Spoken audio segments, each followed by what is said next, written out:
Wetlands provide critical ecological services upon which human welfare depends. They provide the much-needed supply, storage, and purification of water. Large expanses of wetland not only regulate climate, they also control flooding.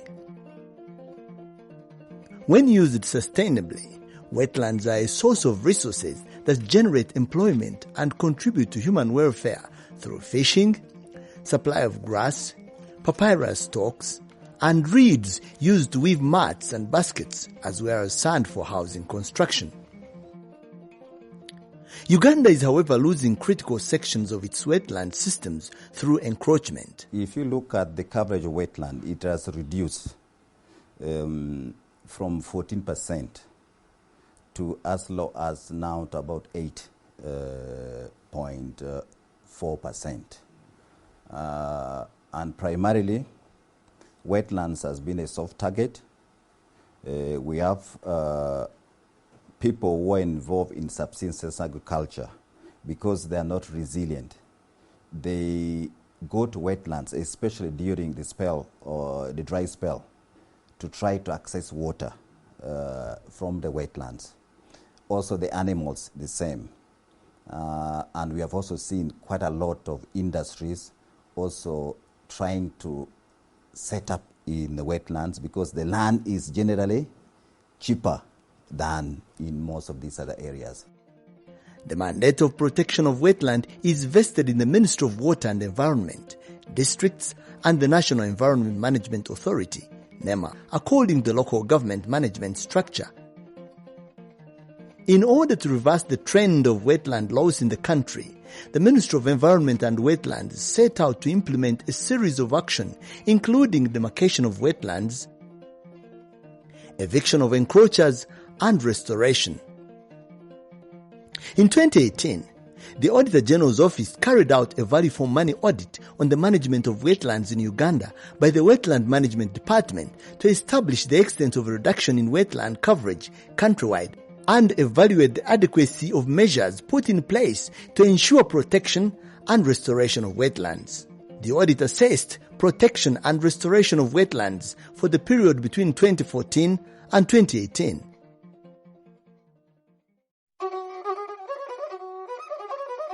This is Butabika, a major wetland system on the shores of Lake Victoria, stretching for 800 hectares between Butabika, Luzira, and Bugolobi suburbs.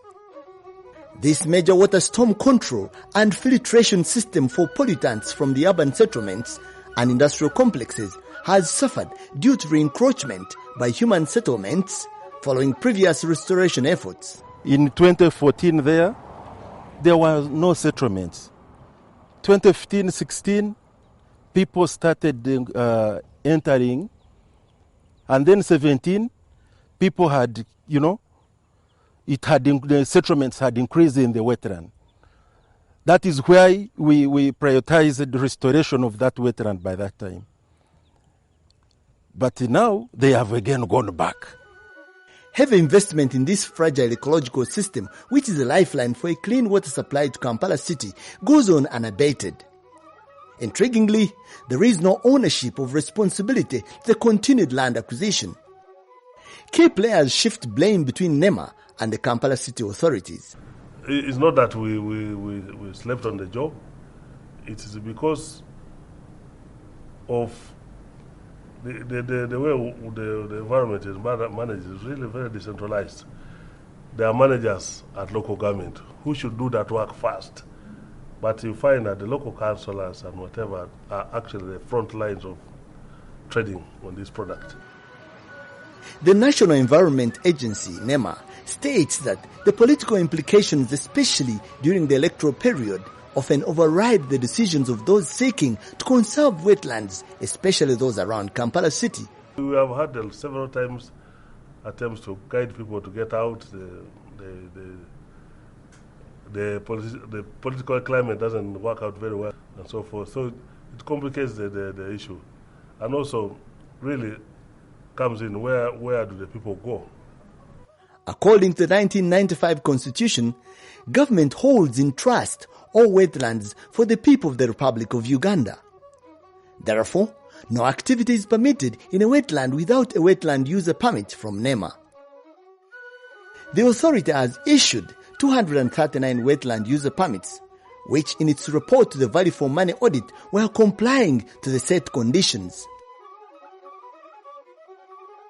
Lwera wetland system, located in Kalungu district, stretches about 20 kilometers along the Kampala-Masaka highway. It is a major water catchment area that connects several rivers and wetlands in Gomba, Mpigi, and Kalungu district and drains directly into Lake Victoria. Lwera is one among the wetland systems in the country where NEMA has issued a permit. Zong Industries Limited acquired a permit to establish a paddy rice growing and processing project in Lukaya, stretching up to approximately 3 square miles. Currently under expansion, the rice project is seemingly taking up more wetland space. According to the law, all wetlands belong to government. Okay, central government or local governments. So to use them, that means access, you are supposed to ask for permission. The agriculture investment in the wetland is vibrant, with a beehive of activities ranging from early stages of rice growing in the paddies, including transplanting and weeding. The processing takes center place in the project. Inside the plant are several rice processing activities that yield tons of rice and employ hundreds of people. The District Environment Monitoring Department welcomed the project, which according to them meets the requirements of undertaking agriculture within a wetland system. At the same time, they believe it contributes to the economic development of the district. By far, it has its benefits, the project. And we based on the benefits to allow the project proceed. So I want them to do activities which are in conformity with maintaining the main resource we want to maintain here, which is water, as well as we are also able to generate the benefits, which is the rice. Shores of Lake Victoria, along low-lying Lwera wetlands, hold large deposits of fine lake sand, which is on high demand in the construction industry. Recently, there has been an influx of unregulated sand miners within the wetlands who have increased the levels of sand extraction by introducing mechanized mining systems. Beginning with 2015, that's when we started having the major encroachers coming to start undertaking different activities in Lwera, especially sand mining. That's when sand mining took over. So the rate has skyrocketed in the past 5 years. The exponential rate at which the unregulated sand mining was happening in Lwera wetland caused serious degradation to the wetland system, which attracted the attention of the regulating authority, NEMA. We had an avalanche of investment in our country, remember? What the expressway, we had the 2 dams, the Simba Dam and the Karuma Dam.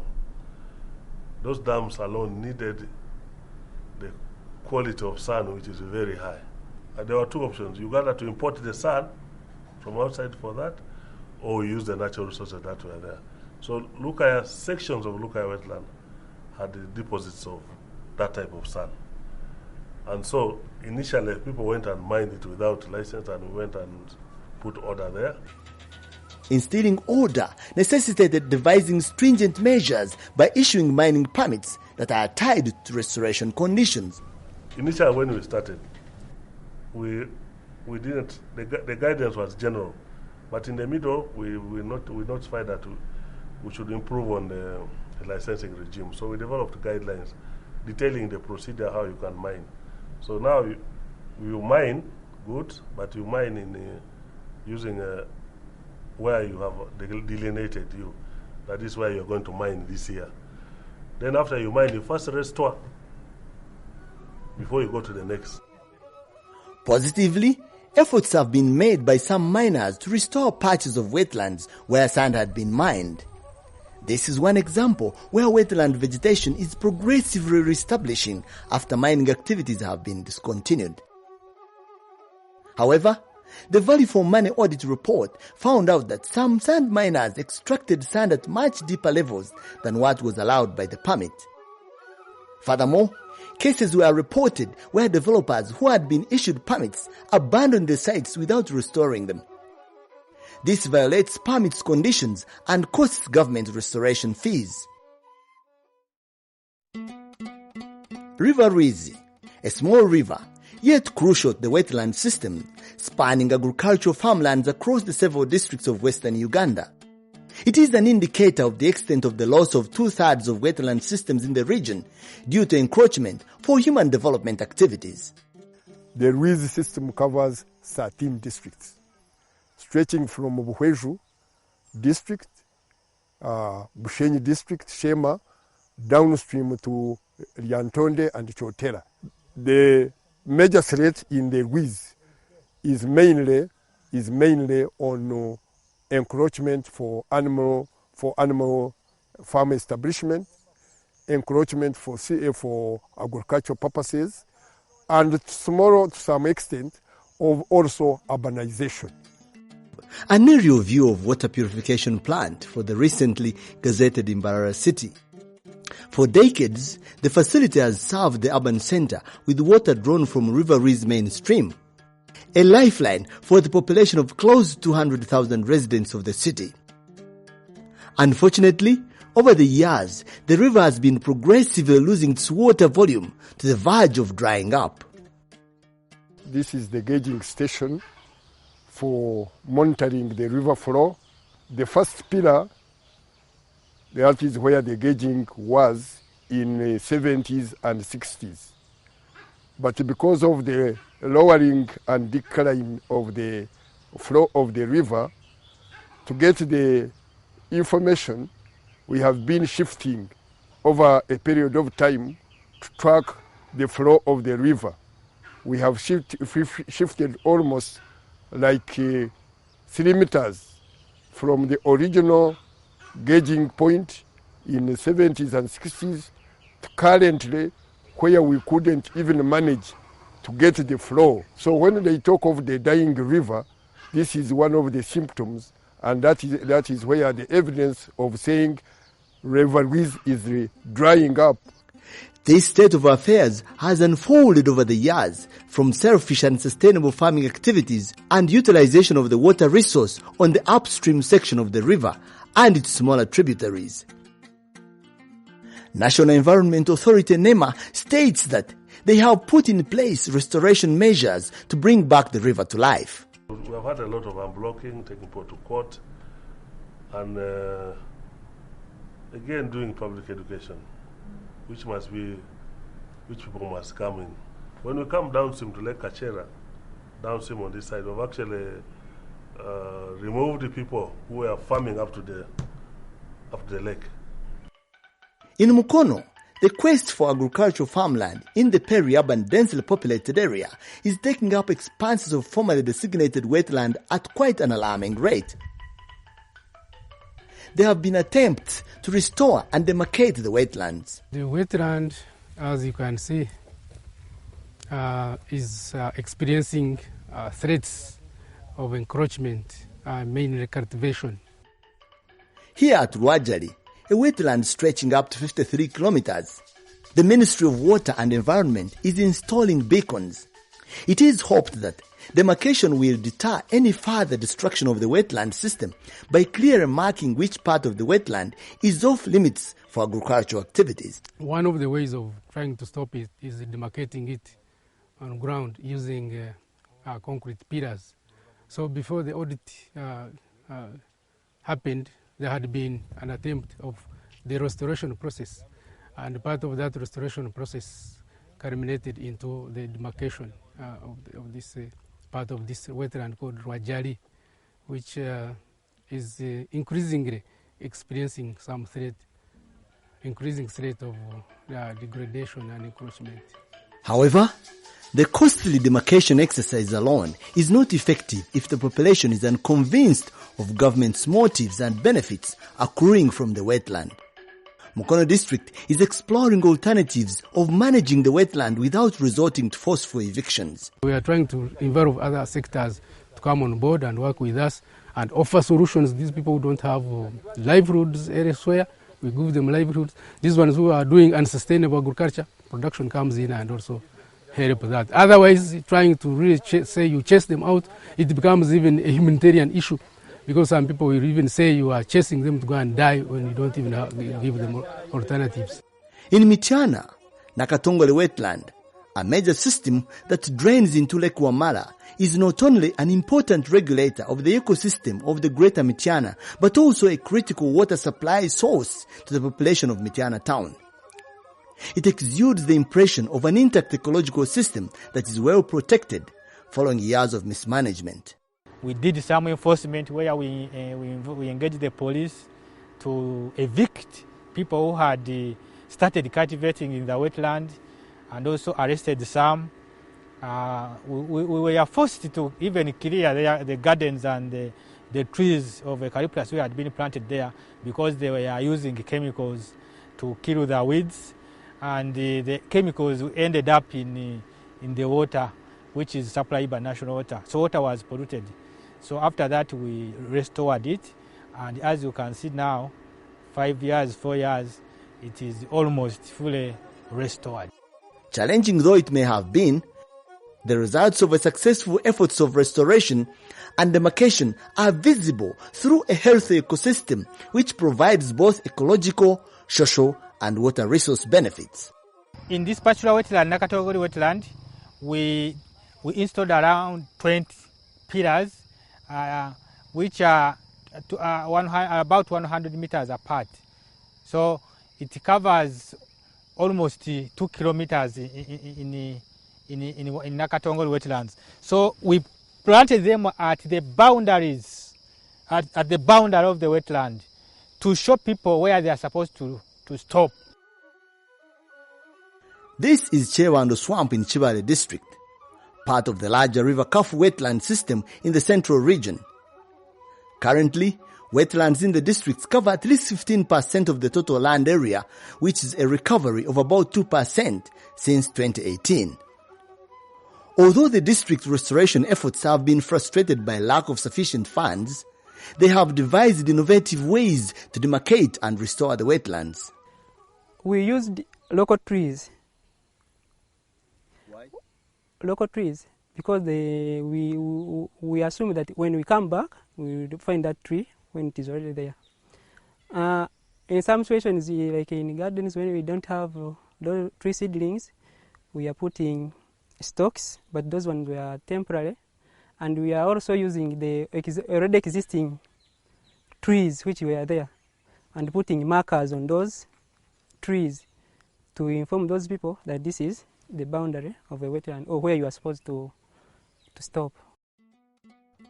Chotasia Bay Wetland, part of the wetlands in the Nomuremu Rushebeya Kasambia system in Kisoro district. This particular portion bordering Lake Mutanda covers 1.48 square kilometers of water catchment, which provides various types of ecological benefits to the environment and surrounding communities. It has regrown its original vegetation following concerted restoration efforts between District Environment Office, the Ministry of Water and Environment, and the National Environment Authority. 62 beacons were used to demarcate the wetland boundaries, but people did not vacate until there was massive public education which convinced the population to stop cultivating crops to allow the wetland regenerate. 90% of the wetland has been recovered. After these pillars had been put there, still the communities were reluctant to leave, until finally in 2019 NEMA came and said, you people, you can see where the boundary of the wetland is. Why can't you leave? We are giving you a period of 1 month, just remove your crops. And voluntarily, the communities removed their crops, and now that is why you can see this wetland like this. However, restoration through demarcation efforts on another portion of the wetland system in Sereri, Kanaba sub-county, has faced many challenges. Beacons that were installed to show the boundaries have been uprooted and removed. We had covered this whole stretch, all these hard pillars along the road. And about the pillars, why they are no more, we had some bit of conflict with the communities, most of them complaining that their land had been taken and they had no other source of livelihood. Around Christmas time in 2016, the communities decided to remove the beacons, shifted them and took them to a small wetland just ahead there. So after the beacons, nothing else, government stopped at that, no engagement, leaving us with our small budget to keep handling it, and we couldn't do much. This is an arm of Lumbuye wetland in Kaliro district, an expansive network of marshes that drain into Lake Choga. This part of the system is facing decimation because of agricultural activities, mainly sugarcane growing. The initiative to demarcate the wetland boundaries through erecting beacons is facing stiff resistance from the local population. A number of beacons that were meant to clearly indicate which part of the wetland to be protected have been vandalized. The Auditor General's report also noted that similar challenges have impeded demarcation efforts in other wetlands, with about 2/3 of the purchased pillars and beacons lying unused, risking wastage of more than 600 million that was spent on their purchase.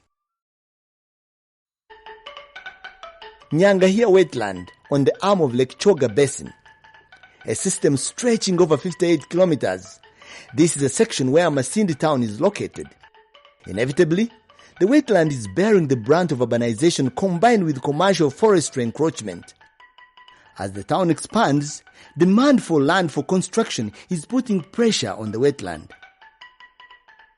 On the outskirts of the town are many tree nurseries, owners of which have taken advantage of the seemingly redundant land and the fact that it is within close proximity to water for irrigating their trees. However, in some cases, the authorities have approved the nursery beds enterprises as a good sustainable practice. The wetland management authorities are responding to the threats with the demarcation efforts. But according to the District Environment Office, the efforts are critically being hampered by the shortage of funds. They have not been getting enough money. I think all the districts are getting about 700 million. Magongolo Swamp in Busaba Sub-County, Butaleja District, a wetland that connects to Mpologoma wetland system. We have an area of 664 square kilometers as our entire district. But you find that 40% of this, which is like 259, is covered by wetland. Rice growing, the mainstay of the people in the area, is the major threat to the wetland, and according to the district authorities, 50% of this wetland has been degraded. The wetland surrounding us was covered by papyrus 5 years ago. But right now, people are using it for rice cultivation, which is not sustainable enough. They introduced the channels, and these do not control water in any way.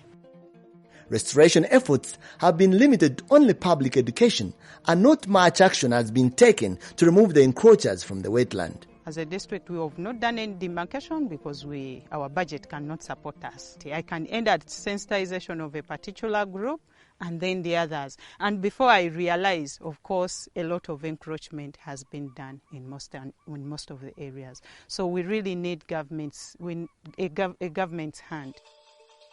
River Nachiloro in Moroto, one of the many streams in Karamoja region that originate from Mount Moroto. For a relatively dry area, this is classified as a wetland. The definition of wetland is supposed to be like permanent, a surface area with permanent water. But for our case, we have seasonal rivers, and we call them wetlands. This one continues and joins the rest of the rivers which join up to Aswa. The Achwa wetland system supplies a network of seasonal and permanent rivers, which are a lifeline for people in the semi-arid Karamoja region.